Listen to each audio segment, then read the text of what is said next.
Imagine a life defined entirely by gold and obligation. Every step is watched. Every decision is made for a kingdom.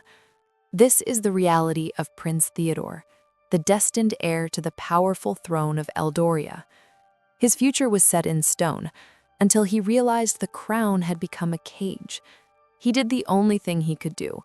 He ran, going undercover as Ted in the quiet, unassuming seaside town of Hearthwood. He traded polished marble for a worn wooden counter and the silence of a palace for the fragrant steam of cinnamon and flour. Here, he found Ava, the fiercely independent baker behind the cookie cutter, who taught him more about life and happiness in a week than his entire royal education ever could. But secrets this big never stay hidden in a small town. Now, with his past closing in, Theodore must make an impossible choice: his kingdom or the cookie dough recipe that finally gave him a taste of freedom. Welcome to the story of The Crown and the Cookie Cutter, a royal romance where the highest stake is the cost of true love. Chapter 1. The air in the throne room of the citadel of Eldoria was a heavy, perfectly conditioned blend of old parchment, polished mahogany, and the faint, cold scent of obligation. Prince Theodore Alistair George of Eldoria, known to the world as Theodore III and to himself merely as Theo, stood rigid beside a marble-topped table, examining the official letterhead with a weary, practiced gaze. The letter, penned in the impeccable copper plate of his chief strategist, confirmed the impending alliance with the Duchy of Veredia, an alliance predicated entirely on his dutiful marriage to Duchess Isolde, a woman as sharp, organized, and politically astute as a seasoned diplomat, and about as emotionally warm as the marble floor beneath his custom-made Chelsea boots. Theodore, 28 years old, felt the weight of his royal blood not as a mantle of privilege, but as an intricately woven straitjacket of duty and expectation. Every minute of his life, from his pre-dawn equestrian exercises to the precise timing of his evening digestive tea, was mapped out, optimized, and dedicated to the continuance of the Eldorian line. The very notion of choosing his own path, or even his own flavor of tea, seemed a rebellious fantasy, a luxury forbidden by the centuries-old tapestry of his heritage. He sighed, a subtle movement that was nonetheless a seismic event in the quiet stillness of the room, and the delicate crystal chandelier above him seemed to mock his private discontent with its brilliant, unblinking light. He was the anchor of an ancient ship, unable to drop his line for fear of sinking the entire fleet. The Duchess Isolde was due to arrive next week for the formal engagement announcement. Isolde, with her perfect posture and her unsettling ability to complete Theodore's thoughts before he voiced them, represented everything his life was meant to be: stable, politically expedient, and profoundly, utterly devoid of joy. He remembered their last formal conversation, which had revolved entirely around trade tariffs on artisanal cheese and the logistics of merging their respective family charities, a conversation utterly lacking in the spark, the mystery, and the vibrant human imperfection he secretly craved. He knew, intellectually, that the alliance was vital. Veredia's mineral resources and Eldoria's strategic waterways created a geopolitical powerhouse, securing peace and prosperity for millions. His heart, however, felt like a small, stubborn bird beating itself against the polished bars of its gilded cage. He spent his evenings not reviewing treaties or state papers, but staring out the arched, bulletproof windows of the palace, watching the distant, ordinary lights of the city below. He saw the movement of cars, the casual flick of a cigarette lighter, the light spilling from apartment windows where people lived lives governed not by constitutional law, but by their own messy, beautiful desires. He yearned for anonymity, for a world where his surname didn't precede him like a fanfare, where the simple act of buying a coffee didn't involve 3 security details and a briefing on crowd control. The pressure was becoming unbearable, a slow, silent suffocation that made him long for the absolute silence of a life lived on his own terms. He knew he had to act. The thought wasn't a reckless impulse, but a slow, burning decision forged over months of quiet desperation. He needed an intermission, a brief, sharp taste of reality, to determine if the gilded cage truly was his only option. Using an elaborate, rarely used security protocol known only to his most trusted and perpetually silent personal valet, Julian, Theodore engineered his own temporary disappearance. Julian, a man whose loyalty bordered on the mythical, arranged for Theodore's official itinerary to show a highly confidential, strategic retreat to a secure private Eldorian estate in the northern mountains, while simultaneously preparing a discreet exit from the country. Theodore packed a small, threadbare canvas bag, a deliberate contrast to his usual steamer trunks, containing 3 pairs of jeans, several plain t-shirts, a thick notebook, and a stack of crisp American dollars, leaving behind his bespoke suits, his platinum watch, and most importantly, the psychological armor of his princely identity. He needed to be nothing, nowhere, and no one, simply a man navigating the world without the safety net or the crushing weight of a crown.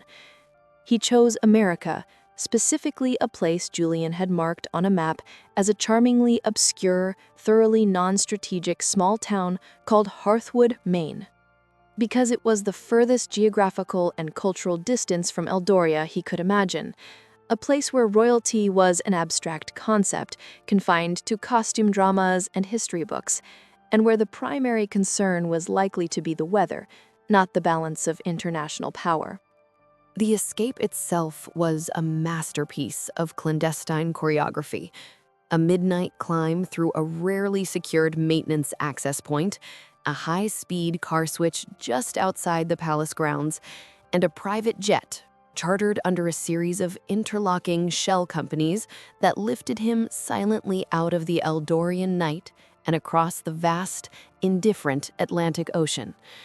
By the time the sun rose over the American coastline, Prince Theodore Alistair George was gone, replaced by Ted Alistair, a man with a slight, unplaceable accent, a set of hands unused to manual labor, and a desperate, beautiful hope for a life unbound. He landed in New York, instantly felt the panic of overstimulation, and immediately arranged for a train north. The journey by rail was a revelation, seeing the landscape unfold, talking to strangers about nothing important, the price of coffee, the quality of the train's Wi-Fi, the weather forecast, without the filter of deference or the gaze of constant scrutiny, was intoxicating. He sat by the window, watching the brick buildings give way to stretches of pine forest, rocky coastlines, and quaint, brightly painted clapboard houses. The further he traveled from the capital of his birth, the lighter the chains of his duty felt, and a nascent, unfamiliar sense of self began to stir within him. Hearthwood awaited, a tiny, unassuming dot on the map, and Theodore felt an anticipation he hadn't experienced since he was a child, before the weight of his future had settled on his shoulders. He was terrified, exhilaratingly free, and profoundly lonely. The thought of his father, the king, and the inevitable political firestorm he was igniting brought a stab of guilt, but it was quickly eclipsed by the profound, life-affirming knowledge that, for the first time in his life, he was choosing his own trajectory, charting a course for an unknown destination defined solely by his own longing for normalcy and peace. The small, slightly jarring train station of Hearthwood was an antidote to Eldoria's grand, marble-clad transportation hubs. It smelled faintly of wood smoke, wet leaves, and the lingering residue of old train oil. Theodore, now just Ted, stepped onto the gravel platform and inhaled the crisp, salt-tinged air of the Maine coast. It was late afternoon, the light long and golden, filtering through the dense pines that encircled the town. The town square was charmingly modest, centered around a slightly crooked gazebo and a statue of a forgotten local founder holding what appeared to be a rather large fish. Everything here was soft around the edges, worn by use and time, lacking the sharp, meticulous perfection of his world. He checked into a small, family-run inn, the Seafoam Rest, where the landlady, a woman with a voice like rustling sandpaper, called him Honey and gave him a key attached to a heavy, tarnished brass anchor. He found the sheer lack of ceremony liberating. His official title required the entire wings of the palace. Here he had a single room with a view of a modest parking lot and a distant slice of the Atlantic Ocean. The next morning, armed with his notebook and a desire to simply be, he began to wander. He passed a post office, a hardware store, and a library that looked suspiciously like a renovated barn. The people he saw were laughing, arguing about football scores, or meticulously scraping paint from porch railings. None of them looked at him twice. The relief was palpable, a physical sensation that allowed his shoulders to finally drop from their perpetual, formal stiffness. It was this perfect anonymity that led him, inevitably, to the source of the most enticing smell he had ever encountered. A rich, caramelized scent of butter, brown sugar, and something impossibly complex and warm, like a hug made of cinnamon. Following the scent, he found himself standing before a storefront unlike any he had ever seen. The paint was a cheerful, slightly chipping blue, the window glass was slightly warped, and the sign above the door, hand-painted in whimsical, slightly uneven script, read, "The Cookie Cutter. No crowns, just crumbs." The name, utterly irreverent and directly dismissive of his entire existence, made him smile for the first time in months. Drawn by the defiance and the aroma, he pushed open the squeaky wooden door and stepped across the threshold, unknowingly leaving one life and entering another. A new world defined not by treaties and titles, but by the sweet, honest simplicity of baked goods. The bell above the door chimed, a sound infinitely more welcome than the trumpet fanfare that usually announced his arrival. He was here. He was Ted, and the air smelled like home. Chapter 2. The atmosphere inside the cookie cutter was a study in controlled, aromatic chaos. It was small, warm, and overwhelmingly genuine. Every surface seemed dusted with a fine, ethereal layer of flour, from the worn counter to the vintage red cash register that looked like it belonged in a museum. The walls were hung with framed, slightly faded pictures of various desserts, each looking lovingly imperfect. The air was thick with the rich, yeasty scent of rising bread, the sharp citrus tang of lemon bars, and dominating everything, the deep, soulful aroma of coffee brewing. Standing behind a counter stacked precariously high with golden brown snickerdoodles and impossibly perfect chocolate chip cookies was the owner, Ava. She was a whirlwind of focused energy, utterly unlike the composed, manicured women of the Eldorian court. Her dark hair was haphazardly pulled back into a messy bun, secured with a pencil, and she wore a faded apron smudged with what appeared to be dark chocolate and possibly raspberry jam. Her arms were dusted white to the elbows, and when she moved, there was an efficient, no-nonsense grace to her movements. She was intensely focused on meticulously rearranging a display of blueberry scones, completely oblivious to the fact that a prince, albeit an incognito one, had just entered her establishment. When she finally looked up, her gaze was direct, clear, and strikingly unimpressed, focusing on the newcomer with a single sharp appraisal. Theodore, still grappling with his transformation into Ted Alastair, felt an immediate jarring contrast between his own formal upbringing and Ava's grounded reality. He was accustomed to being greeted with a flurry of bowing and scraping, but Ava simply raised a dark, finely sculpted eyebrow and waited.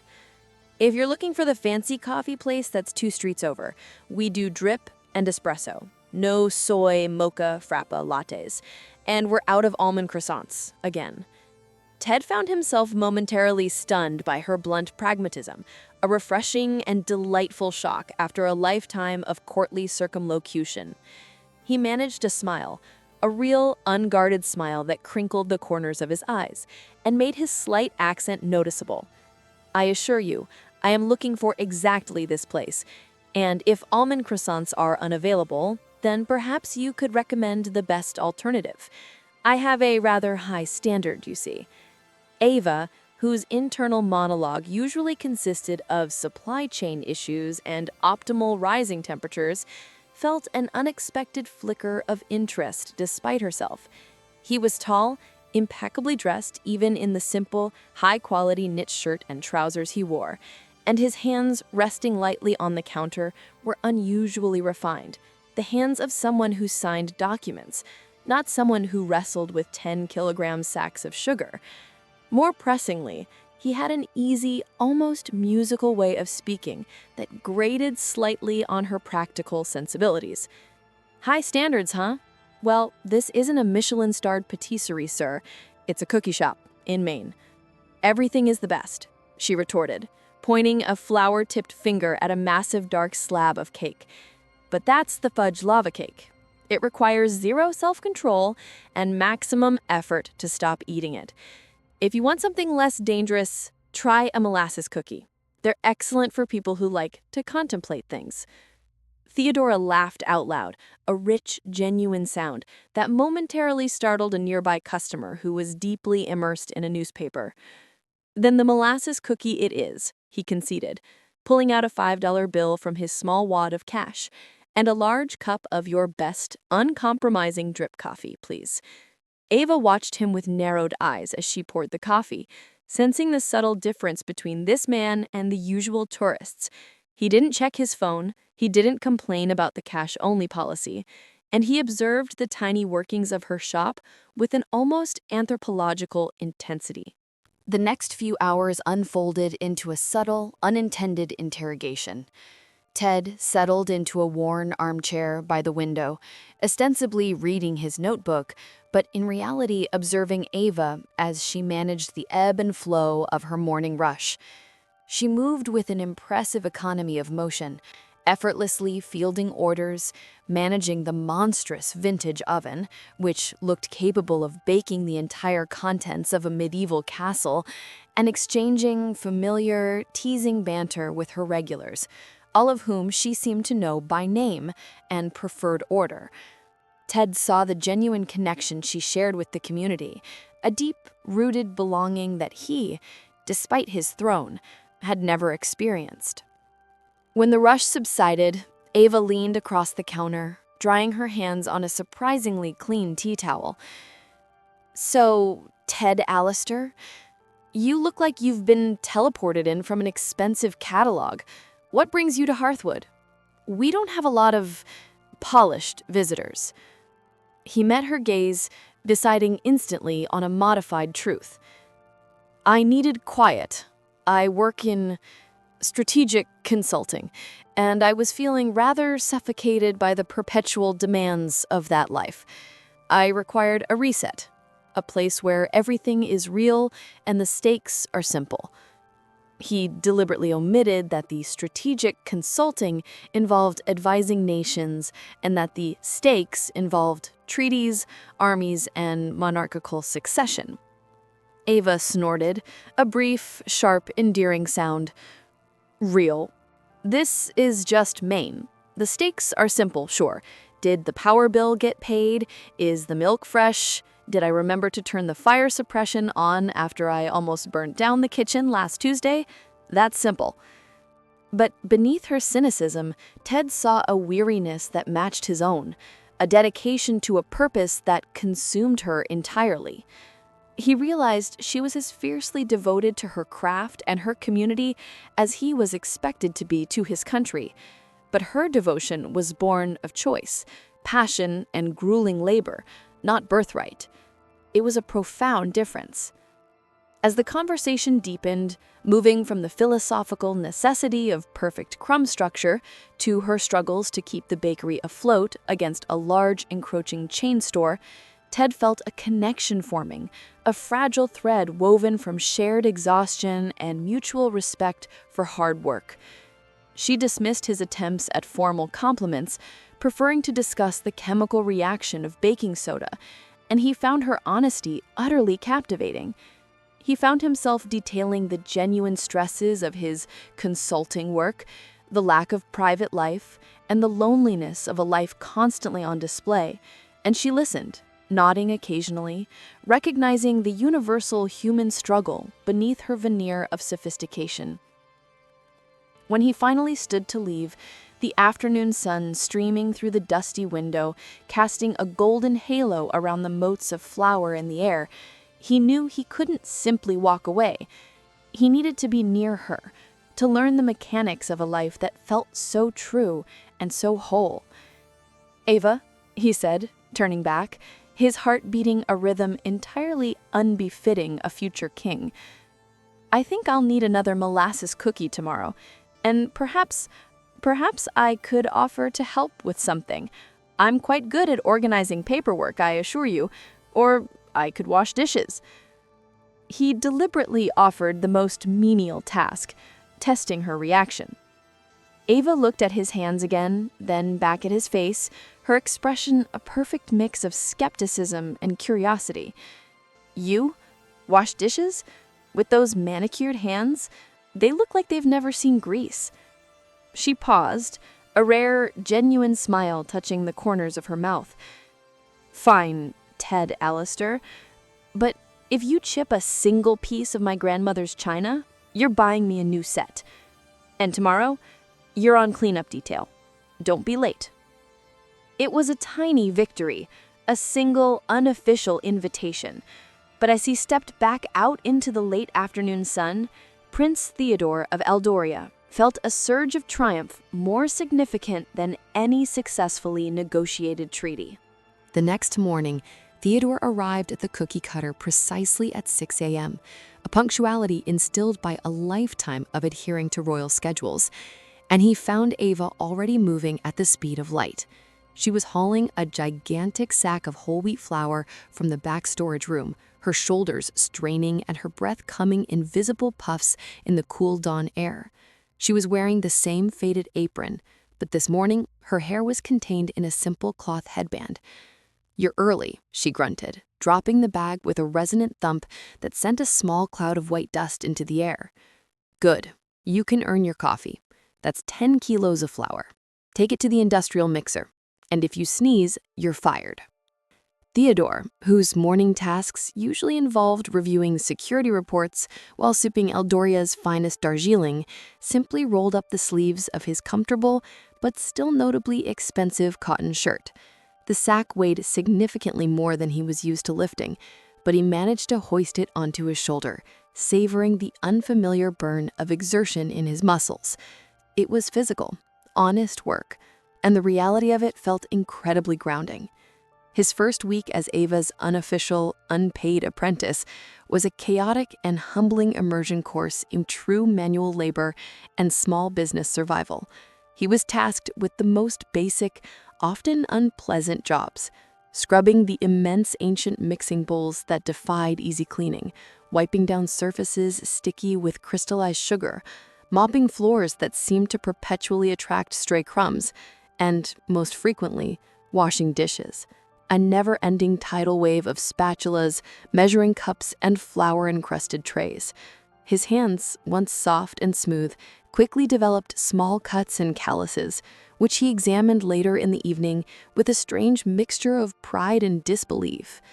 He learned the rhythm of the bakery, the initial quiet urgency of kneading and proofing dough, the loud, steady clank and whoosh of the massive, temperamental oven, and the delightful warm rush of serving the first wave of customers. He watched Ava operate her business with a fiercely protective love and an almost desperate tenacity. She knew every penny, every cost, and every potential flaw in her recipes, treating the bakery not just as a job, but as an extension of herself, a living, breathing entity that demanded constant, tireless attention. The intrigue of his double life only intensified as he worked side by side with her. He, the man destined to command navies and sign peace accords, was now expertly scooping cookie dough onto baking sheets, his internal thoughts preoccupied not with geopolitical strategy, but with the critical ratio of baking powder to salt. Ava, meanwhile, remained a fascinating enigma to him, a woman whose anti-establishment views were woven into the very fabric of her existence.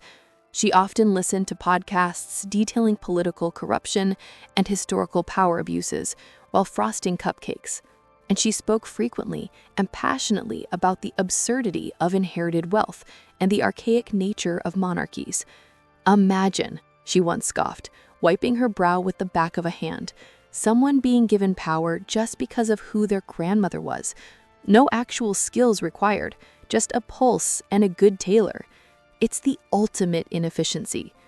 Theodore had to suppress a wince and a wry royal chuckle, nodding solemnly and agreeing with her assessment of these figures from afar, simultaneously feeling his own deeply rooted skill set, the art of diplomacy, the mastering of 5 languages, the study of constitutional law, shriveling to insignificance beside her ability to produce a perfect sourdough loaf.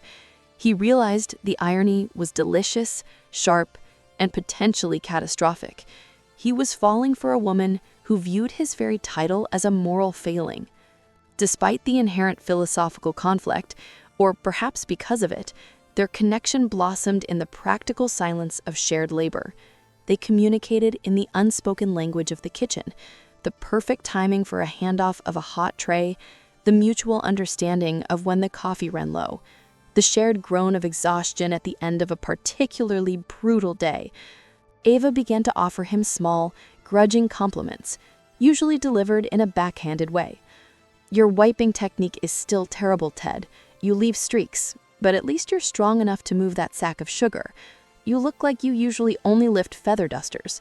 He took every slight with good humor, knowing that for Ava, honesty was the ultimate form of respect. She started relying on his unexpected organizational skills. He reorganized her chaotic pantry into a system that even the Eldorian royal archives would have envied, labeling every container and rotating stock with a precision that thrilled his orderly soul. He also used his vast, well-trained intellect to quietly analyze her business structure, suggesting subtle, efficient changes in her inventory management and shift scheduling that significantly reduced her overhead and stress. He presented these ideas in a humble, helpful manner, framing them as common-sense solutions he'd picked up reading business journals, never letting on that he had literally managed the budget of a small nation. One rainy afternoon, as they sat on upturned milk crates eating slightly burnt cinnamon rolls for lunch, Ava opened up about the personal investment she had in the bakery. "My grandmother started this place. It was her safe haven. After she passed, I inherited the debt and the oven. I put everything into keeping it going. It's not just a business. It's my independence, my proof that a simple life, a chosen life, is the best life." Her fierce declaration of independence, her deep-seated love for her chosen path, struck Theodore to the core. He had never been allowed the luxury of choosing. He felt a sharp, protective yearning to tell her everything, to confess his identity and lay his entire, confusing life at her flower-dusted feet. But the memory of the alliance, the Duchess, and the chaos he would unleash stopped him cold. The deception, once a liberating shield, was now a heavy, leaden burden resting squarely on his conscience. He knew that revealing the truth now, after cultivating her trust under false pretenses, would likely shatter the fragile, beautiful reality they were building. He could see the raw wound of betrayal it would cause in her pragmatic, honest heart. So he kept his royal secrets locked away, offering only a gentle, reassuring smile and a promise. "It's a wonderful place, Ava. You've built something genuine here. I'm proud to be a small part of it, even if all I'm good for is sweeping up the crumbs." He reached across the crate and briefly, tentatively, covered her hand with his own. a gesture of comfort and connection. Her hand, warm and rough with the traces of sugar and yeast, felt more real and precious than any royal seal or gilded glove he had ever touched. He knew, with a certainty that eclipsed any political necessity, that the choice was no longer about Eldoria or Viridia, but about a small, blue bakery in Hearthwood and the fiercely authentic woman who owned it. Chapter 4. Life in Hearthwood under the pseudonym of Ted Allister quickly evolved into a captivating, almost hypnotic routine for Theodore. He shed the rigid timelines of the palace for the organic, weather-driven rhythms of a coastal town. His days started before the fog lifted, working alongside Ava in the quiet, pre-dawn warmth of the bakery, and ended with a solitary walk along the rocky, tide-scented shoreline, the vast, empty Atlantic acting as a soothing balm to his formerly frantic, high-pressure existence. He watched the seasons subtly shift, the early summer green deepening into a richer hue, the air growing cooler at night, carrying the faint, smoky scent of fireplaces being prepped for the coming autumn. He found the sheer ordinariness of it all profoundly beautiful.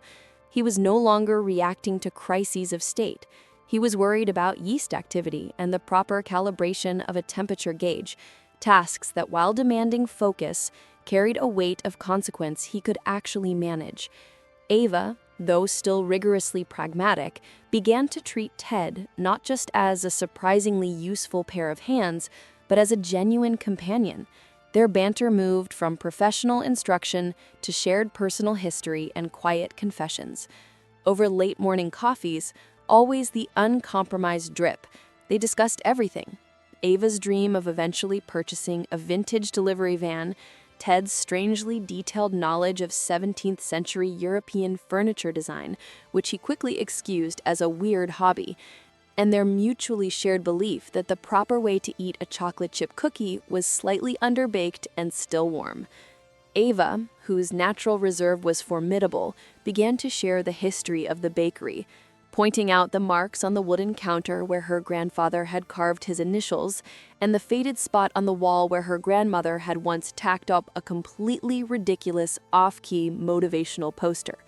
She confessed her fears about the future, the thin margins of her business, and the crippling pressure of preserving a family legacy without compromise. Ted, in turn, offered pieces of his consulting life, vague references to travel, to the necessity of public appearances, and to the relentless scrutiny that had ultimately driven him to seek anonymity. The true test of their deepening bond came during the annual Hearthwood Founders' Day Fair, a chaos of local crafts, questionable fried food, and amateur musical acts.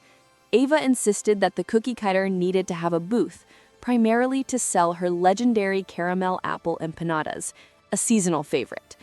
Theodore, who had only ever attended state dinners and formal military reviews, suddenly found himself manning a folding table, dealing with sticky fingers, sticky change, and the intense scrutiny of local competition, primarily Mrs. Perkins' award-winning lemon meringue pies.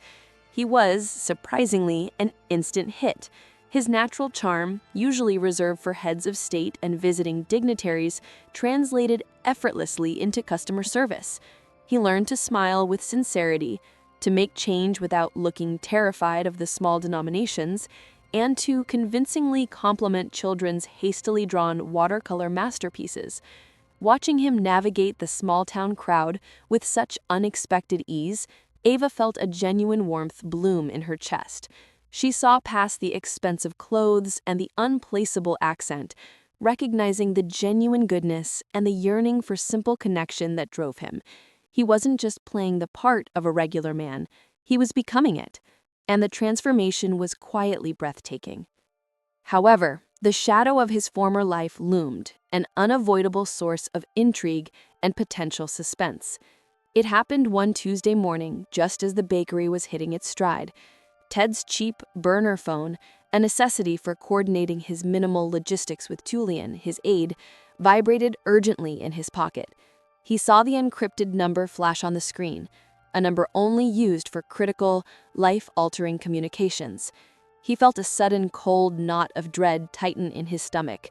Excusing himself with a vague apology about a sudden client emergency, he retreated quickly to the small, dusty office in the back, usually reserved for account books and general clutter.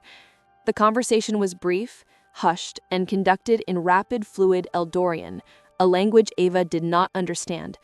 Julian's voice, filtered through static, was frantic. "Your Royal Highness, the situation is escalating. The king is furious, the Duchess is demanding a timeline, and the press is now calling this a royal crisis of succession. I've managed to stabilize the cover story. You're still resting at the Northern Estate, but the royal security team is activating passive surveillance protocols. We need a contingency plan, sir.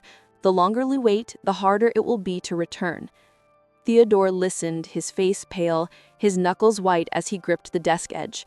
He felt the cold touch of duty reaching across the Atlantic, attempting to reel him back into the golden cage. He thought of Ava, currently whistling a slightly off-key tune while pulling fresh loaves of oven, and the beautiful, simple reality she represented. "Julian," he whispered back, his voice firm, "I am not returning, not yet. Double the encryption, activate Protocol Nightingale. If anyone asks, I am off the grid and my decision is final. I need more time." He cut the connection abruptly, his heart hammering against his ribs, and took 3 deep, steadying breaths, forcing the royal composure back into place. When he emerged 5 minutes later, Ava was watching him, leaning against the counter, her arms crossed over her chest. Her expression was quizzical, a hint of suspicion clouding her usually clear eyes. "Client emergency? You went white as my bread flour, Ted. You were speaking a different language, and you looked like you were commanding a small army. What kind of strategic consulting involves that level of drama?" she asked, her voice calm but penetrating. Ted managed a small, convincing chuckle, relying on the lifetime of acting training he'd received for state visits and awkward diplomatic encounters. "I apologize, Ava. It's an old habit. My work was, I suppose, quite high stakes. A negotiation fell through in an international deal. A little intense, but nothing you need to worry about. Just the usual corporate dramatics. I came here to escape that, remember?"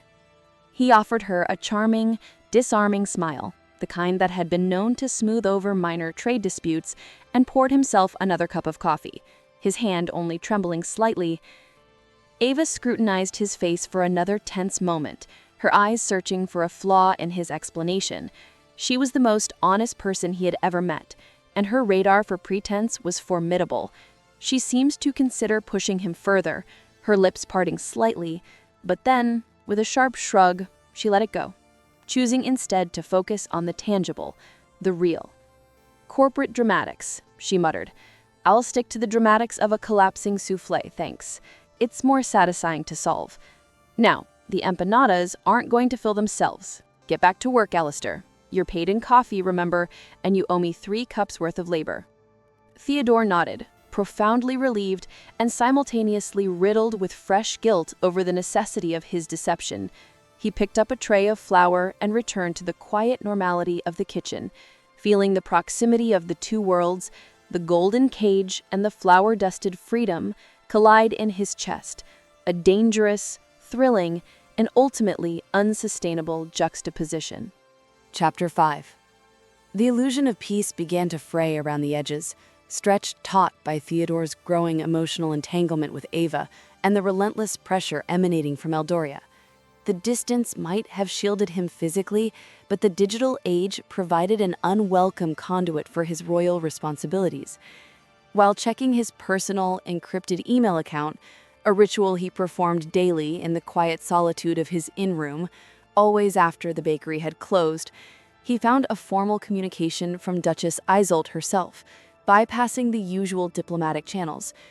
It was written in a tone of cool, surgical disappointment, not anger. She didn't demand his return. She simply laid out the irreparable damage his extended sabbatical was causing to the Viridian Alliance and the Eldorian Treasury. She attached a highly stylized, professionally curated photo of herself, looking regal and competent, while presiding over a joint Eldoria-Viridia charity gala. The image, a silent, compelling reminder of the political partner he was abandoning. The sight of her, perfectly composed and utterly in control, made his stomach clench. He knew he was hurting people, disrupting a meticulously constructed piece, and for the first time, his choice felt less like a quest for freedom and more like an act of selfish folly. The intrigue deepened when he saw a small, highly discreet article in an international newsfeed, one he had to search for specifically, that mentioned the protracted illness of the Crown Prince, adding a cryptic line about unconfirmed rumors of a political fracture. The article featured a grainy, slightly distant photograph of the Citadel's main gate, a chilling reminder that even across an ocean, the palace machine was watching and maintaining its carefully constructed facade. The palace's security apparatus was powerful and resourceful. He knew his time in Hearthwood was finite, possibly ticking down to days. This realization fueled a frantic, possessive need to absorb every moment with Ava, to commit the simplicity of her life, the scent of her bakery, the sound of her laughter, the efficient way her hands worked with dough to permanent memory. He began working longer hours, showing up earlier and staying later, finding solace in the tangible, honest effort required to run the bakery, a world where the only thing that mattered was gravity, heat, and the precise measurements of ingredients. The close call he had feared finally arrived, a moment of sudden, heart-stopping suspense that nearly collapsed his fabricated reality. One afternoon, Ava asked him to retrieve a dusty old ledger from a storage locker above the bakery, a place filled with forgotten baking equipment and ancient, moth-eaten aprons. While searching, Ted stumbled upon a small metal box tucked into a corner. Curious, he opened it, expecting old recipes or financial records. Instead, he found a collection of his own things Julian had discreetly air-freighted to the general store to ensure he had resources, but which he had forgotten to retrieve and secure properly. The box contained his actual passport, tucked beneath a stack of cash, featuring the Eldorian royal crest embossed in gold on the cover and his actual full name, Theodore Alastair George, Crown Prince. Next to the passport lay a single, impossibly expensive platinum cufflink, a gift from his father, which he had accidentally left behind, and Julian, in his excessive zeal for completeness, had sent to the general store. Just as his fingers brushed the cool metal of the crest, he heard Ava's voice from the foot of the shaky wooden steps, calling up to him. "Ted? What's taking so long? Did you get distracted by a spider? I need that ledger now." Panic, a raw, cold, unfamiliar sensation, flooded his system. He snatched the cufflink, slammed the lid down on the box, and quickly hid it beneath a stack of linen napkins. He smoothed his fascias, forced his breathing to slow down, and grabbed the nearest ledger, descending the steps with what he hoped was the casual, slightly dusty gait of a man who'd just been looking for paperwork. Ava was leaning against the counter, tapping her foot impatiently. "Well?" she asked, her eyes sharp and attentive. Ted handed her the ledger, his voice steady despite the adrenaline roaring in his ears. "Found it, and yes, a rather large spider. Took a moment to evict him. He seemed quite territorial." Ava studied his face, her gaze lingering on his left cuff, which was slightly pulled up from his frantic movements, exposing a sliver of the platinum cufflink hidden beneath his sleeve. "You're acting weird," she observed, her expression unreadable. "And what's that glinting on your wrist? Looks a little fancy for a consultant on sabbatical." Theodore's heart hammered a frantic rhythm against his ribs. He immediately brought his hand up to scratch his neck, simultaneously covering the cufflink with his palm. "Ah, it's an old family heirloom. A cheap silver piece." He lied smoothly, the lie tasting like ash in his mouth. "My father was quite sentimental about it. I usually don't wear it, but I forgot it was on this shirt." Ava's skeptical gaze held his for a long, uncomfortable moment. She was looking for truth, and he was offering her a polished, perfectly manufactured distraction. He knew he had come dangerously close to disaster. "Right," she finally said, her voice dry, her expression still doubtful. "A cheap silver piece that looks like it cost more than my entire oven. Whatever you say, Ted, just don't get flour on it. Now, the afternoon rush is coming. Get out front and charmingly peddle those molasses cookies." As he moved to the front of the shop, his senses heightened. Theodore's internal struggle reached a fever pitch. He was a man divided, torn violently between two realities. The reality of Eldoria was stability, duty, and history, a noble, necessary path that protected millions but cost him his soul. The reality of Hearthwood was Ava, pragmatic, honest, beautiful, and utterly free. A life of simple truths and hard work that promised personal fulfillment but endangered a political alliance. The guilt over his deception was now a constant, low-level thrum of anxiety beneath the surface of his charm. He knew with devastating certainty that Ava would never forgive him if she discovered the truth now, after he had woven himself so deeply into the fabric of her life under false pretenses. Her entire philosophy was built on genuine, unvarnished truth, and his royal life was built on elaborate, essential pretense.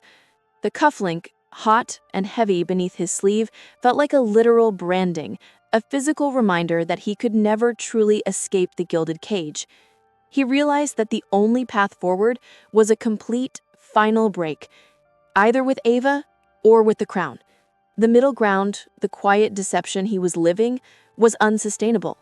A beautiful lie on the verge of collapsing into heartbreak and political turmoil. He knew, deep down, that he was already too far gone. The taste of flower and freedom was intoxicating, and the thought of returning to the scent of mahogany and obligation was an emotional death sentence. His choice was becoming agonizingly clear, but the mechanism of achieving it, the destruction it would cause, was terrifying. He simply needed a little more time to find the courage to face the inevitable fallout. The almost discovery of the cufflink acted as a cold, sharp shock, propelling Theodore to recognize that his time was running out. He needed to transition their relationship from the comfortable, work-based rhythm of the bakery to something personal, something unequivocally real, before the foundation of his fabricated identity crumbled entirely. He yearned to see Ava outside of the utilitarian constraints of the flour-dusted kitchen, to experience her in the simple, uncomplicated context of a normal evening. The idea of a traditional Eldorian-style royal date, a formal dinner in a private dining room, a silent procession of liveried footmen, a polite, stilted conversation, was laughable. Ava would despise the artifice. He needed something honest, something that spoke to the genuine connection they had forged. He decided on a simple, perfect act of normalcy, a picnic under the stars on the Hearthwood pier. He planned the date with the meticulous, strategic precision he usually reserved for state banquets.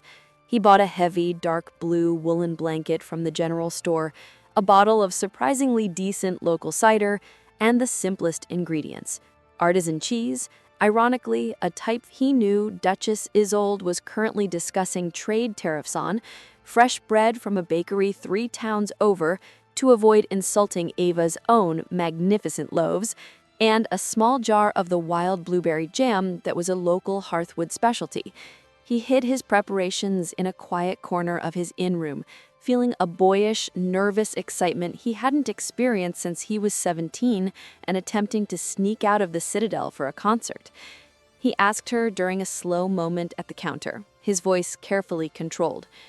"Ava," he started, wiping a clean section of the counter, "I know we mostly just work and argue about optimal bread proving temperatures, but I would really like to spend some non-flour-related time with you. Would you allow me to take you out tonight? Nothing fancy, just a quiet evening." She paused, her hands resting on the counter, her dark eyes thoughtful. She rarely allowed herself to step away from the bakery, and the idea of a social outing, especially with the mysterious Ted Allister, was both intriguing and slightly unnerving. She liked the easy camaraderie they shared, but she was instinctively wary of crossing the line into emotional vulnerability. Yet the sincerity in his request, the slight vulnerability in his voice, was too compelling to dismiss. "Tonight?" she asked, a small, skeptical frown creasing her brow. Theodore drew on his lifetime of diplomatic negotiation, countered instantly. "The vanilla can wait, and I reconciled the cash flow statement for you this afternoon while you were dealing with the milk delivery. The total is filed in the register. You are free, Ava. Completely free. Just for a few hours. Say 7:30. The pier?" She hesitated for a moment longer, then let out a sharp sigh that was halfway between frustration and surrender. A slight, charming smile finally touched her lips. "Fine, Alistair, you win. But if I get indigestion from this quiet evening, you're on cleanup duty for a month." That evening, Theodore waited by the old wooden pier, the air crisp and carrying the sharp, clean scent of the ocean. He was dressed simply in a dark sweater and jeans, but even his casual attire seemed to hold an innate elegance. When Ava arrived, she was a quiet revelation. She wore a simple, deep red dress that matched the rich undertones in her hair, and she had traded her usual practical apron for a worn denim jacket. She looked beautiful, vulnerable, and slightly nervous. The setting was perfectly imperfect. The waves gently lapped against the pilings, the scattered lights of Hearthwood twinkled on the shore, and above them, the vast, cold sweep of the Maine night sky was dusted with a million brilliant stars. As they settled on the heavy woolen blanket, Theodore felt the formality of his upbringing melt away entirely. The conversation flowed easily, moving away from work into the deeper truths they had both been carefully concealing. He spoke about the oppressive weight of his previous life, the constant performance, the inability to trust, the profound loneliness of being famous but never known. He described his need to escape the golden expectation that defined his future, framing it vaguely as a corporate takeover he was meant to participate in but refused to execute. Ava listened with rapt attention, occasionally sipping her cider, her expression thoughtful.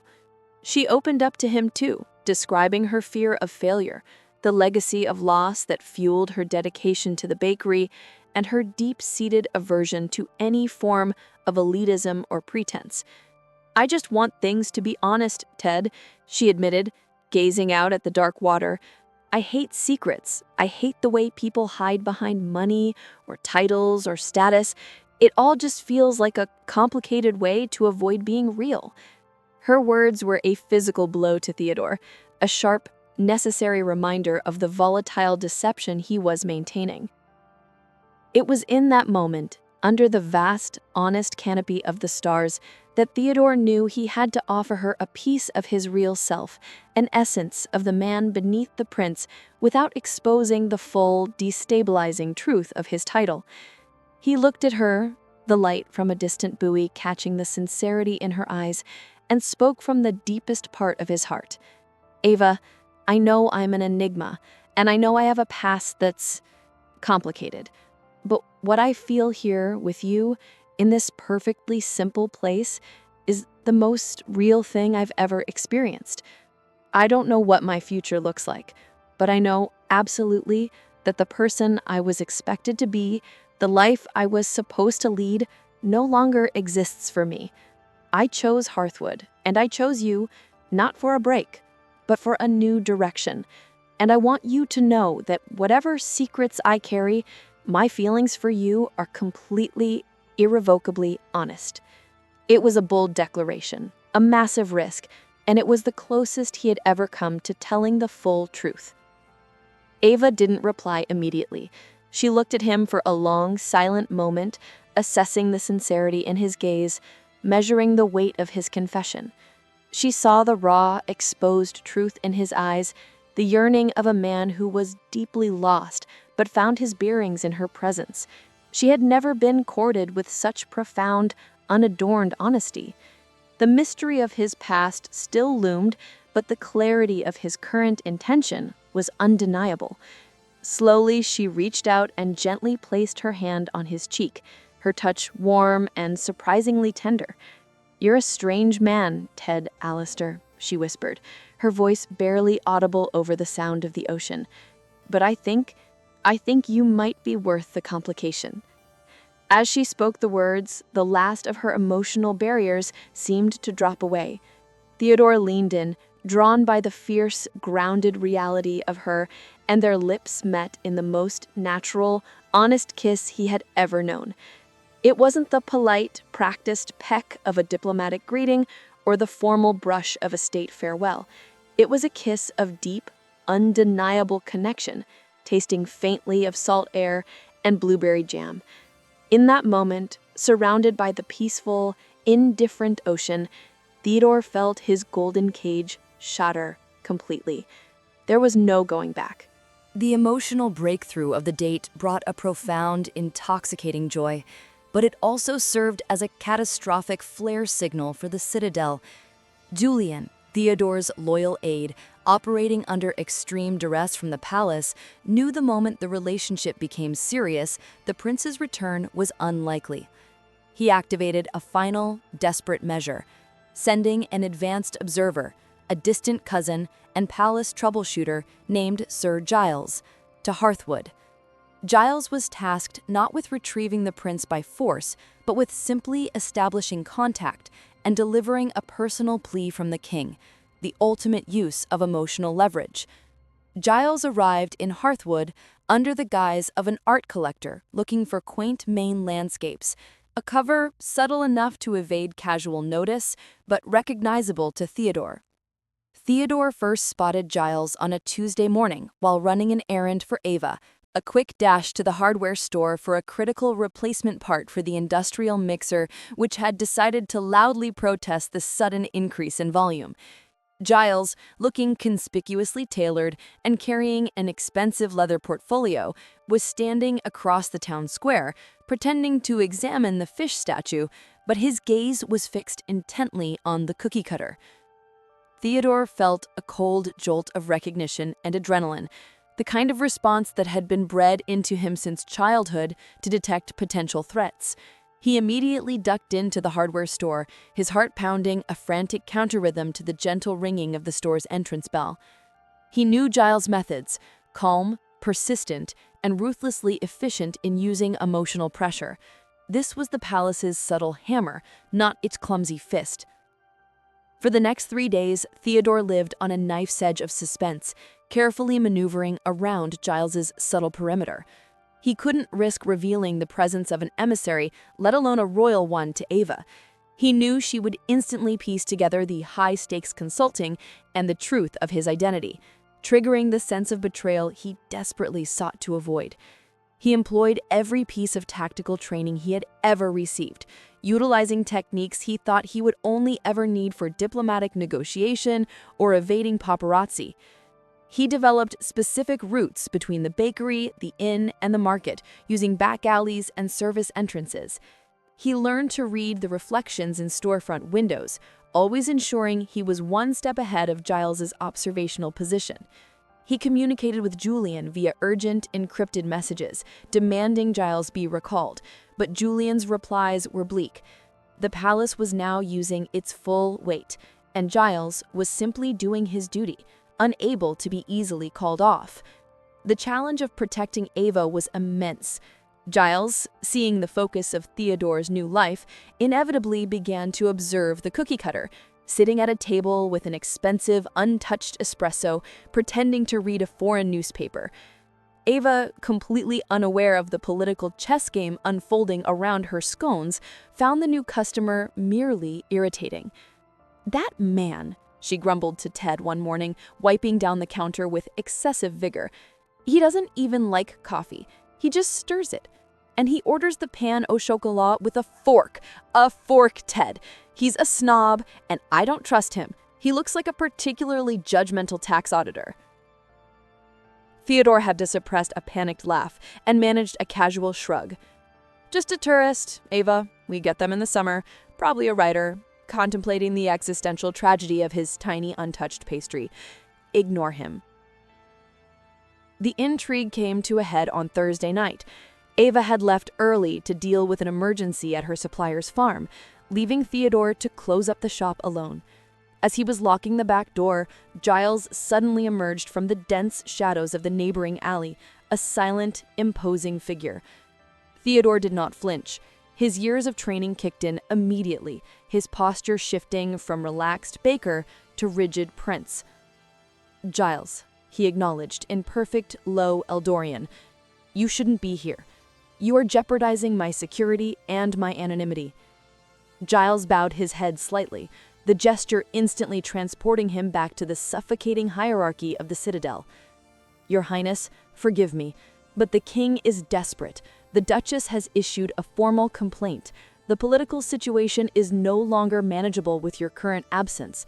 I have been instructed to inform you that you have 1 week to decide whether to return and honor the alliance or to face the formal process of abdication. And I have been instructed to give you this." Giles produced a small, leather-bound folder. It was not filled with political papers, but with pictures. Old, cherished photos of Theodore's mother, the Queen, taken during Theodore's childhood, laughing in a garden, smiling gently at a state function. The emotional blackmail was subtle, brutal, and entirely effective. Giles's voice, though respectful, held the weight of the monarchy. "His Majesty asks you to remember that this choice affects not only the crown, but your mother's legacy. He implores you to consider what you are throwing away for this. A temporary whim, Your Highness, a simple life. A baker?" Theodore felt a wave of cold fury and profound sadness. He took the folder, his fingers trembling slightly as he closed them over the soft leather. "Do not disparage this life, Giles. It is more real than anything I have ever known," he stated, his voice quiet but commanding. "Tell His Majesty that I received the message. The decision will be made. And tell him that the use of my mother's image is a deplorable tactic. You will return to Aldoria immediately and inform Julian that I require absolute silence. If I see you again, I will consider your presence a direct threat to my personal security." Giles held his gaze for a long moment, recognized the steely resolve in his prince's eyes, and gave a final stiff nod of subservience. "As you command, Your Highness. May fortune favor your choice." Giles melted back into the shadows as silently as he had appeared, leaving Theodore alone with the chill ocean air and the painful, stark reminder of the cost of his freedom. He stood there for a long time, clutching the folder of painful memories, the scent of fresh-baked bread drifting from the warm interior of the cookie cutter, battling the ghosts of his past with the vibrant reality of his present.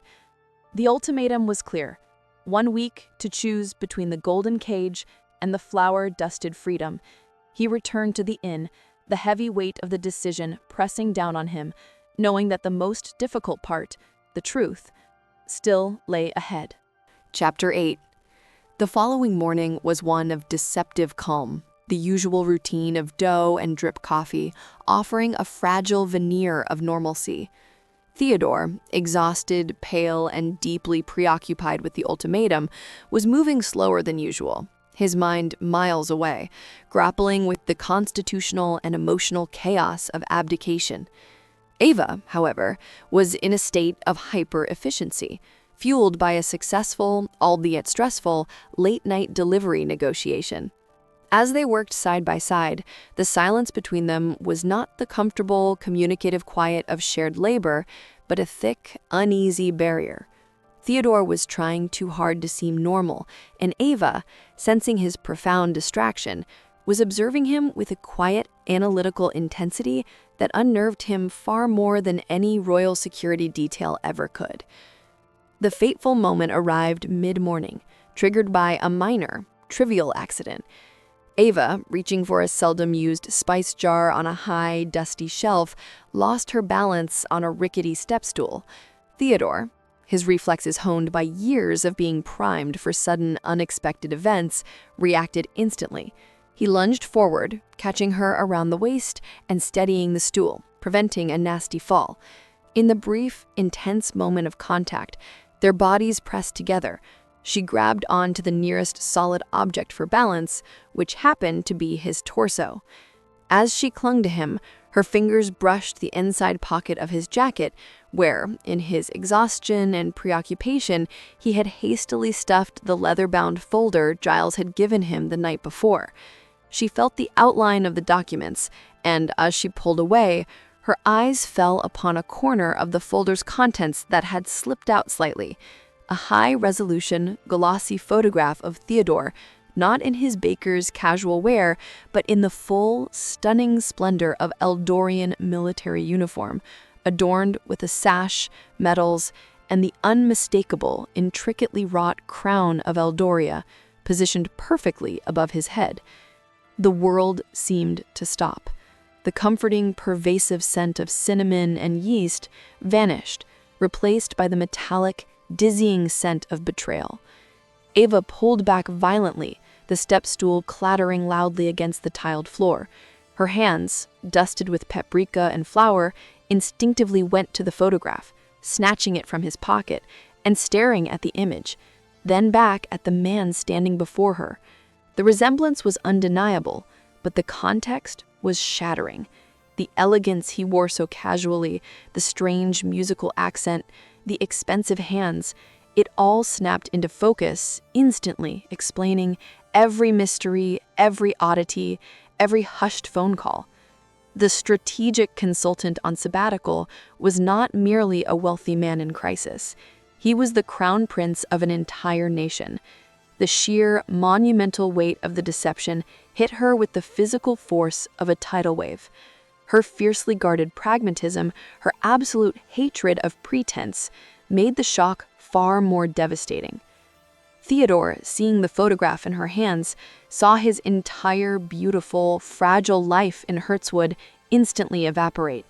He reached out, his face etched with a look of desperate, heartbreaking apology. "Ava, please, let me explain. It's not what you think. Well, it is, but..." Ava cut him off, her voice low, trembling with a mixture of disbelief and white-hot fury. It was the sound of her carefully constructed world collapsing. "Not what I think?" she hissed, the words stinging the quiet air of the bakery. She held up the photograph, the glossy image catching the sun. "I think the man I allowed into my life, the man I started to trust, who swore he was here for honesty and reality, is a fraud. I think the man I fell for is a literal, capital P, prince. You lied, Ted.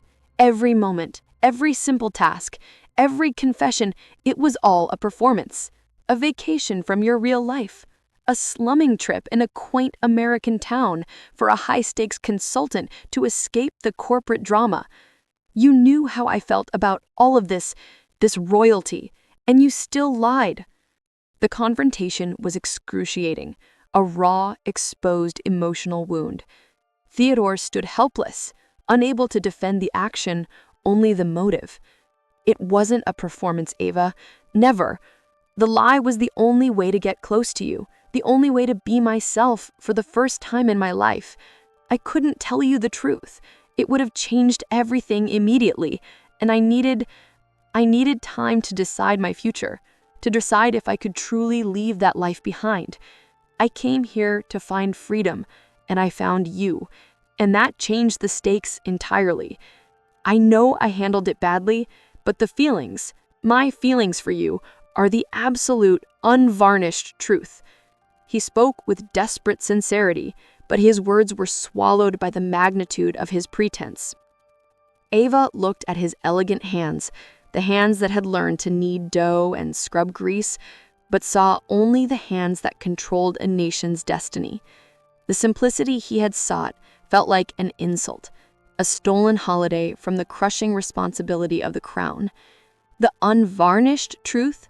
Your life is defined by varnished gold and inherited power. My life is defined by flour and fire. You're Prince Theodore, the one who is supposed to marry a duchess to save an alliance. You are a political asset, Ted, not a man. And the fact that you think you could just pretend to be a nobody, to play a part in my life, and then go back to your throne, it's arrogant And it's a fundamental betrayal of everything I believe in. Tears of anger and hurt welled in her eyes, not tears of a broken heart, but tears of a shattered belief system. She threw the photograph down on the counter, where it landed with a soft, final slap next to a tray of perfect chocolate chip cookies. "Get out," she commanded, her voice steady now, but laced with a frightening, resolute finality. Theodore stood motionless for a beat, the pain of her rejection far deeper than any political censure. He knew that arguing, pleading, or trying to touch her would only deepen the chasm. He looked at the photograph, then at Ava, and finally at the oven, the massive, temperamental heart of the bakery that now seemed to reject his presence. The freedom he had found here was contingent upon his honesty, and now that honesty had been violently stripped away, leaving only the bitter taste of his necessary deception. With a heavy, defeated sigh, he simply nodded, accepting her judgment and the immensity of the consequences. He reached down, picked up the folder, and slowly turned, walking out of the warm, flower-scented light of the cookie cutter and into the cold, stark reality of his solitude. He didn't look back, knowing that the image of her standing alone, betrayed and heartbroken, would be burned into his memory forever, an indelible reminder of the cost of his gilded birthright. Chapter 9. The aftermath of the discovery was immediate, absolute, and profoundly desolate. Theodore, having obeyed Ava's command, returned to his room at the Seafoam Rest Inn. The sudden, forced inactivity a cruel punishment after months of industrious labor. Hearthwood, once a haven of anonymity and charm, now felt like a desolate, empty stage, its light and life having retreated entirely into the blue storefront he was forbidden to approach. He spent the next few days in a state of suspended animation, unable to focus on the political crisis his aide Julian was desperately trying to manage from afar, and unable to find any solace in the solitude he had once craved. He tried to write in his notebook, but the pages remained blank. He walked along the pier, but the vastness of the ocean only mirrored the crushing emptiness in his chest. Every sight and sound in the small town, the clatter of the nearby diner, the laughter of children, the faint, maddeningly familiar scent of baking that still drifted on the air, was a painful, tangible reminder of the life he had earned and then violently lost. Ava, meanwhile, attempted to bury her monumental hurt under a crushing weight of work. She was back in the bakery, moving with an almost terrifying intensity, forcing herself into a state of relentless, purely physical labor. She kneaded dough with punishing vigor, scrubbed the already spotless counters with harsh efficiency, and spoke only in clipped, necessary sentences.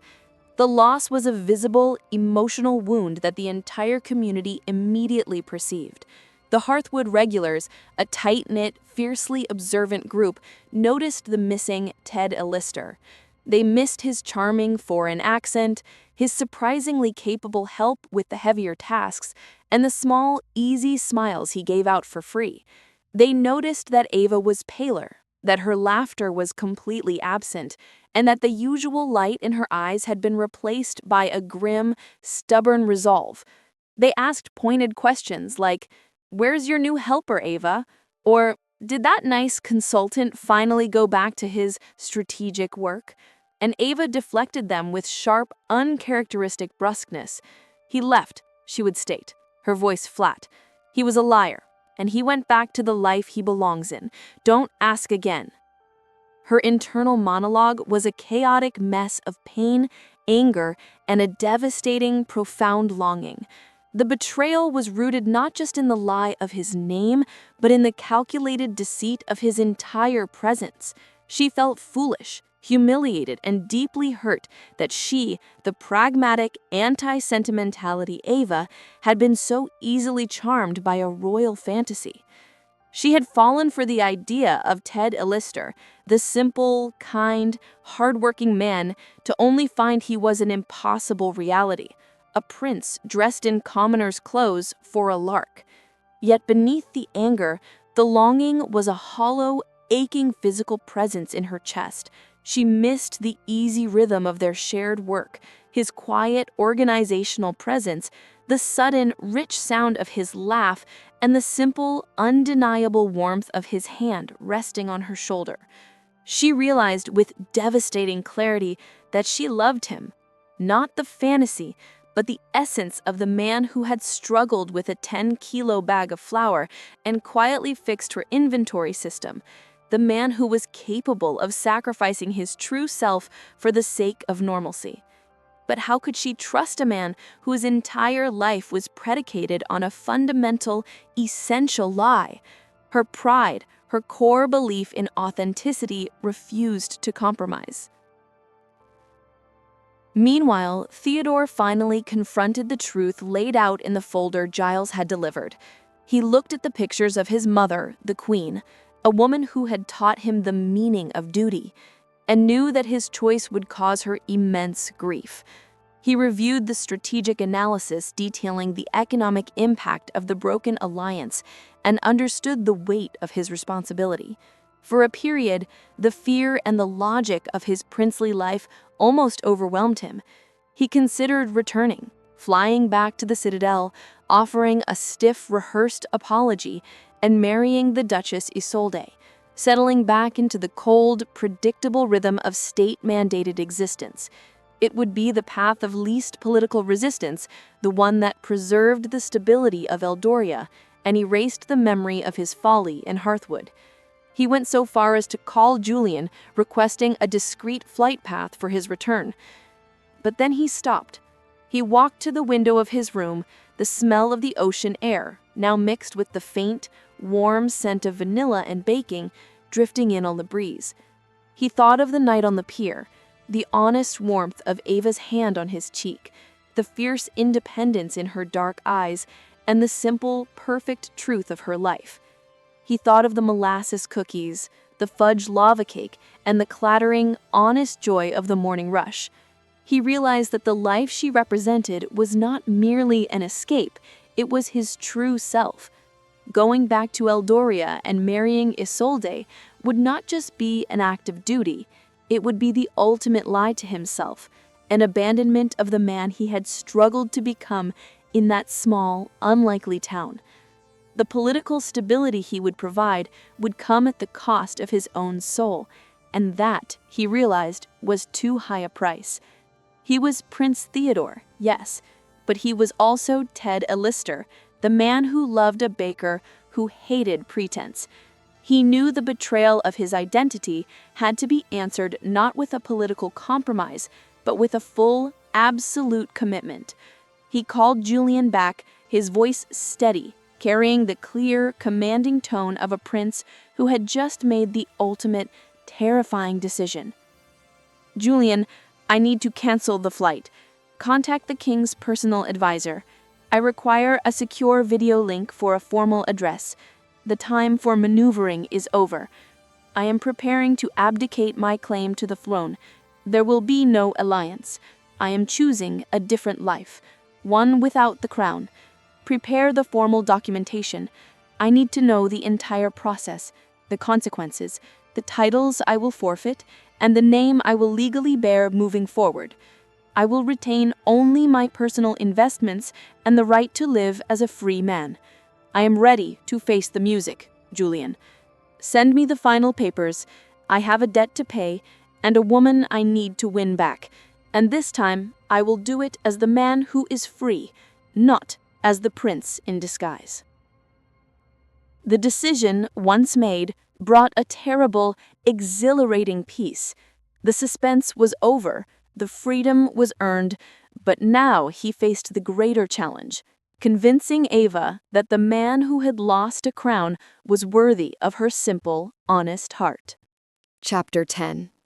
The days immediately following Theodore's decision to abdicate were a blur of intense, high-stakes communication conducted from the austere confines of his in-room.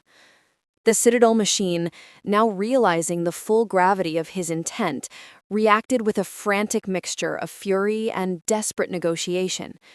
The king himself, breaking protocol, reached out via the secure video link, his face grave and etched with a profound disappointment that cut Theodore to the quick. The conversation was agonizing, a battle between ancient duty and hard-won personal truth. The king appealed to tradition, to responsibility, and to the millions who relied on the stability of the monarchy. You are throwing away your birthright, Theodore, for a whim, a common fantasy. A life of flower and common labor? It is an insult to your ancestors. Theodore, however, stood firm. The image of Ava's hurt face and the feeling of the heavy bag of flour on his shoulder provided a shield against the political gravity. "Father," he replied, his voice respectful but resolute, "I am not throwing away a birthright. I am claiming my humanity. The life of a prince is one of performance, and I can no longer lie to myself or to the nation. I will not secure an alliance through a loveless marriage, and I will not rule in a state of perpetual emptiness. I have chosen honesty. I am aware of the consequences. The alliance will suffer, but Eldoria will not collapse. I will sign the papers. My decision is final." The king, seeing the unyielding determination in his son's eyes, finally conceded, the defeat heavy in his voice. The subsequent negotiations with the king's advisors focused on the terms. Theodore would formally relinquish all claims, titles, and political inheritance, retaining only a modest, predetermined private trust and the legal right to bear his chosen name, Theodore Alastair George, permanently. He would become a private citizen, stripped of all royal protection, benefits, and obligations. The formal process required him to sign a meticulously drafted set of documents, the instruments of abdication, which Julian quickly and discreetly delivered via diplomatic pouch to a temporary secure location near Hearthwood. The papers were a thick, daunting stack of legalese and constitutional clauses detailing the forfeiture of titles, properties, and even certain civil rights accorded to the royal line. Signing them was the single most difficult act of his life.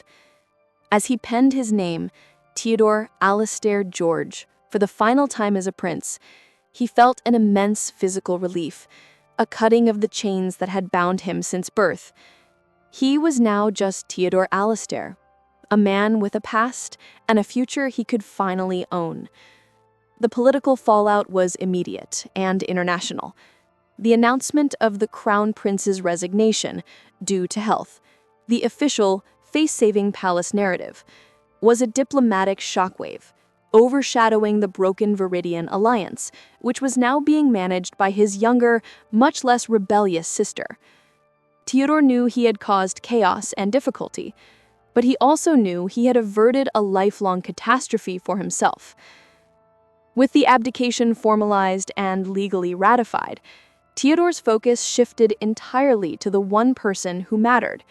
He knew that his freedom was meaningless without Ava's trust. The separation had been agonizing, but it had reinforced his absolute certainty.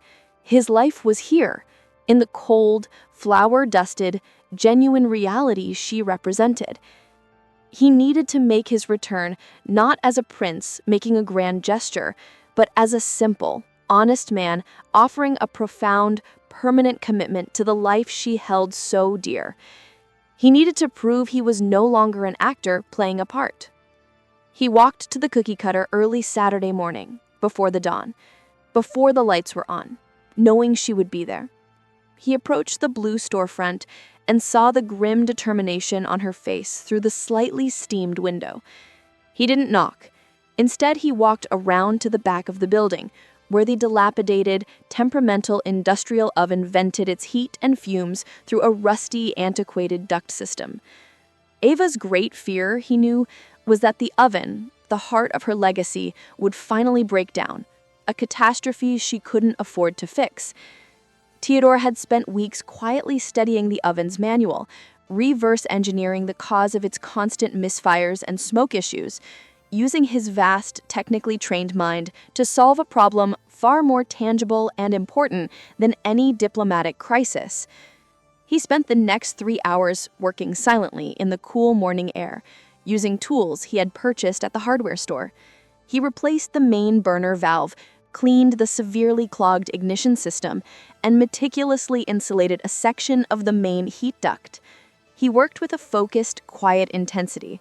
The skills he had learned in the bakery now applied to her greatest source of stress.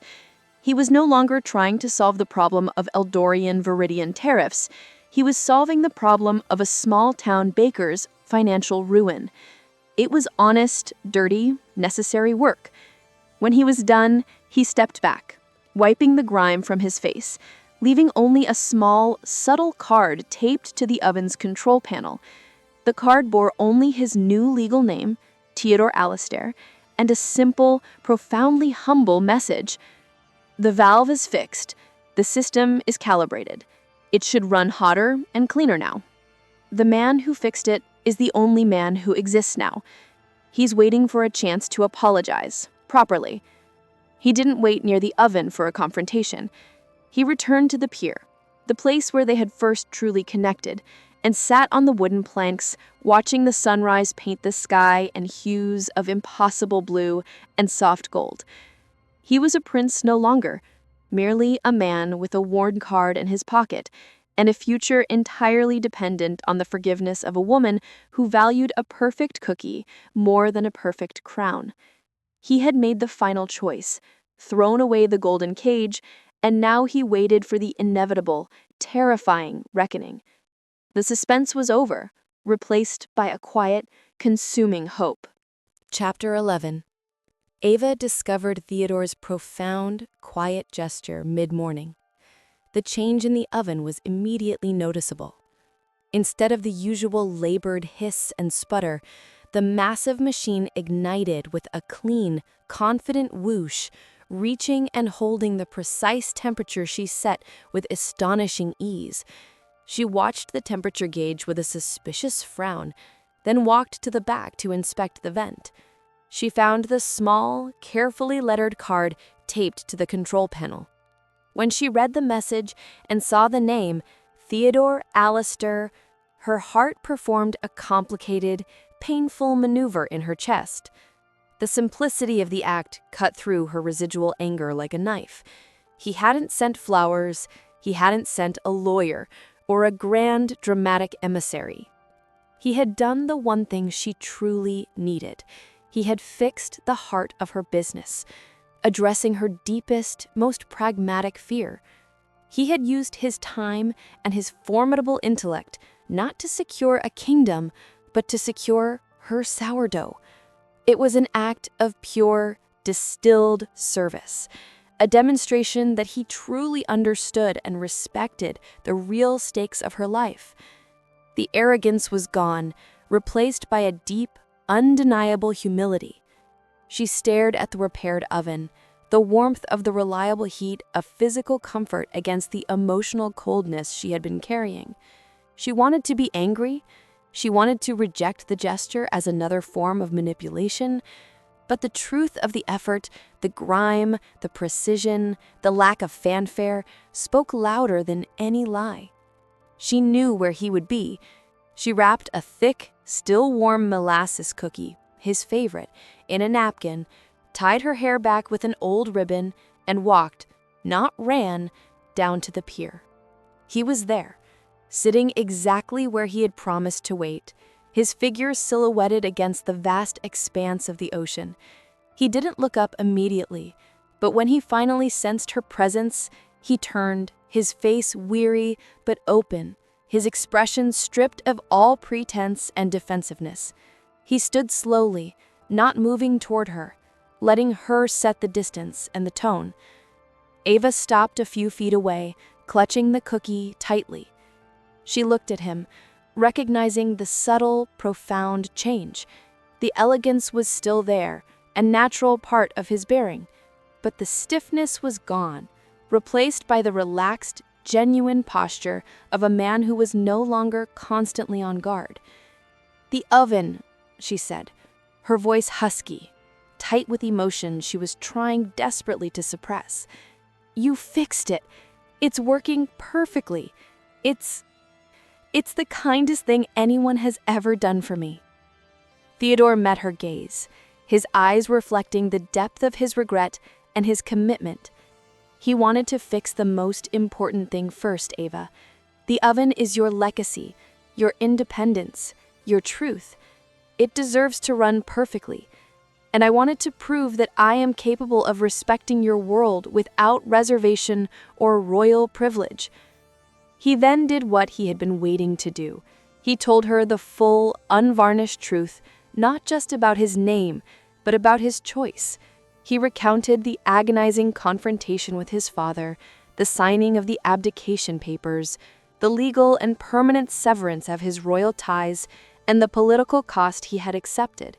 He explained that he was no longer Prince Theodore Alistair George, but merely Theodore Alistair, a man now officially without a country or a title, possessing only the clothes on his back and a modest, unattached trust fund.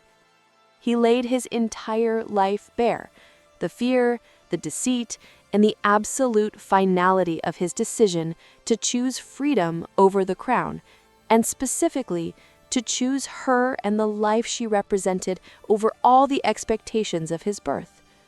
"I know nothing I say can erase the lie," he confessed, his voice low and sincere, "but I hope that the magnitude of what I have given up, the certainty, the power, the entire future that was mapped out for me, proves that the man you knew in this town was the real man. I chose this life. I chose the uncertainty and the difficulty because the alternative was a gilded existence without you. I have nothing left to hide, Ava. I am merely Ted Alistair, a very grateful, very skilled dishwasher, and a man deeply in love with a baker who taught me what real integrity looks like. I am asking for nothing but a chance to earn your trust back, brick by painful brick." She listened, her eyes searching his face, looking for the telltale flicker of the performing prince, but finding only the steady, wounded honesty of the man who had worked beside her for months. The immensity of his sacrifice was staggering. He had literally given up a throne, a constitutional, historical crown, for the chance at a life with her. The ultimate anti-royal gesture, the one thing she hated most, his title, he had willingly thrown away. She looked down at the molasses cookie in her hand, the cookie that symbolized the simple, imperfect beauty of their shared reality. It was warm, comforting, and real. She looked back up at Theodore, her anger finally dissolving into a vast, overwhelming wave of compassion and love. Her voice was barely a whisper when she finally spoke, the simple words carrying the weight of all her surrender. "You really did it, didn't you?" she asked, her eyes shining with unshed tears. "You chose the crumbs over the crown." Theodore simply nodded, a single tear tracing a clean path down his cheek. He had paid the highest price, and now he waited for the verdict. Ava slowly extended her hand, the molasses cookie resting in her palm. "Well, the cookie cutter is a small business, and now that the oven is running perfectly, I'm going to need a reliable, extremely capable, and fully honest assistant. And I'm going to need you to eat this. It's the only currency I have left." Theodore took a shaky breath. The sight of her hand and the small, simple offering of the cookie represented a victory far sweeter than any royal triumph. He took the cookie, took a bite, and tasted not just molasses, but forgiveness, hope, and the profound, earthy taste of freedom. He then reached out and gently, tentatively, took her hand, pulling her into a fierce, relieved embrace that was a silent promise of a simple, beautiful future. The immediate weeks following Theodore's formal return to the cookie cutter were defined by a quiet, industrious peace, a balm to the chaos of the preceding months. He was now simply Theodore Alistair, and the entire town of Hearthwood, having slowly absorbed the bizarre truth of their beloved baker's new partner, embraced the story with the charming, understated acceptance only a small, eccentric Maine town could muster. The intrigue had evaporated, replaced by genuine curiosity, and the local paper ran a single brief article detailing the international consultant's decision to trade global strategy for local flour. The town decided that a prince who preferred their cookies to a kingdom was clearly a man of excellent taste, and they treated Theodore not as a deposed royal, but as an eccentric local who was surprisingly handy with a wrench and a spreadsheet. Ava and Theodore settled into a harmonious, deeply committed rhythm. The bakery flourished under their combined efforts. Theodore used his formidable strategic and organizational skills to professionalize the back end of the business, creating efficient supply chains and a surprisingly effective online ordering system, all while still performing his primary duty, chief dishwasher and dough kneader. Ava, meanwhile, taught him the deeper language of her craft, the subtle art of tempering chocolate, the delicate balance of yeast, and the profound satisfaction of creating something real and tangible with one's own hands. The contrast between his past life and his present reality provided a constant, quiet source of joy. He found more genuine fulfillment discussing the critical moisture content of a new cookie recipe with Ava than he ever had debating treaties with foreign ministers. Their romance deepened into a quiet, solid partnership. They didn't have grand, stately outings. Their dates were simple, perfect evenings spent on the pier talking about the future, or quiet nights in the small apartment above the bakery that Ava renovated for him, reading by the light of a worn lampshade. Their relationship was built on the rock-solid foundation of shared labor, mutual respect, and the complete, unvarnished honesty that Ava required. He knew his choice had been catastrophic for the Eldorian state in the short term, but he carried no regret. He had traded a palace of marble for a haven of flour, and a crown of gold for the warmth of Ava's unconditional acceptance. One cold, crisp autumn afternoon in early autumn, as the bakery was closing, Theodore led Ava to the front window. The light was golden and soft, filtering through the dust and making the flower motes look like falling snow. He reached into his pocket and pulled out a small, simple ring, not a priceless royal heirloom, but a locally crafted piece of sea glass, polished smooth by the constant kiss of the ocean, set simply into a band of tarnished silver. It was a ring without value, without history, and without expectation. He knelt down, not on bended knee to a queen, but on the flower-dusted floor of the woman he loved. "Ava," he said, his voice thick with emotion, "I have forfeited every title, every jewel, and every future I was promised. I have nothing left to give you but my life, my hands, and my truth. I will never lie to you again. I will spend every day earning this freedom and proving I am worthy of your simple, beautiful life. Will you marry me and help me build the most honest, joyful life a former prince and a fiercely pragmatic baker can imagine?" Ava's eyes filled with tears, her heart overflowing with a love that felt complete and entirely earned. She looked at the ring, the smooth, humble piece of sea glass, and saw not an object of small worth, but the perfect symbol of his sacrifice, a treasure purged of all royal complexity. She smiled, a radiant, tear-filled expression that was the most beautiful thing Theodore had ever seen. "Yes, Theodore Alistair," she whispered, allowing herself the indulgence of using his full, new name. "I will marry you. And we'll make sure the cake is structurally sound and that every single crown-shaped cookie we bake is slightly imperfect, just to keep us honest." The wedding, 6 weeks later, was the definition of charming simplicity. It took place on the Hearthwood pier, under a sky of impossibly sharp, clear blue. Ava wore a simple white dress that didn't hide the flower stains she insisted on keeping on her denim jacket, and Theodore wore his best, most comfortable suit, one that had been bought, not commissioned. The king and queen, after a strenuous but necessary diplomatic reconciliation facilitated entirely by Julian, sent a single discreet gift: a beautifully hand-carved antique wooden roll-and pin, accompanied by a card that simply read, for the true measure of happiness. No dignitaries, no duchess, and no security details attended. Only the friendly, familiar faces of the Hearthwood community who had watched their strange, beautiful love story unfold. The reception was, naturally, held at the cookie cutter, smelling gloriously of vanilla, cinnamon, and the crisp, salty air of the ocean. Ava and Theodore shared their first dance not under the gilded ceilings of a ballroom, but on the worn wooden floor of the bakery, surrounded by the sweet chaos of their chosen life. They exchanged vows that were simple promises of hard work and uncompromising honesty. Theodore had finally found his true crown, the one made of flour, commitment, and the simple, peaceful love of a woman who preferred crumbs to kings.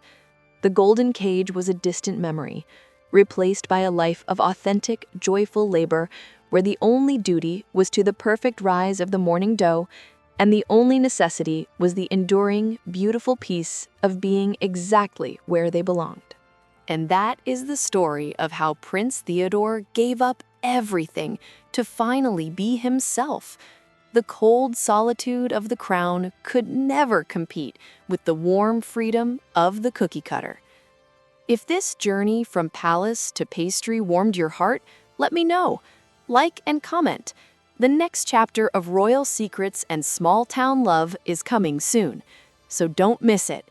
Subscribe now. Hit that subscribe button and the notification bell so you're the first to know when the Royal Runaways story continues. Thank you for watching.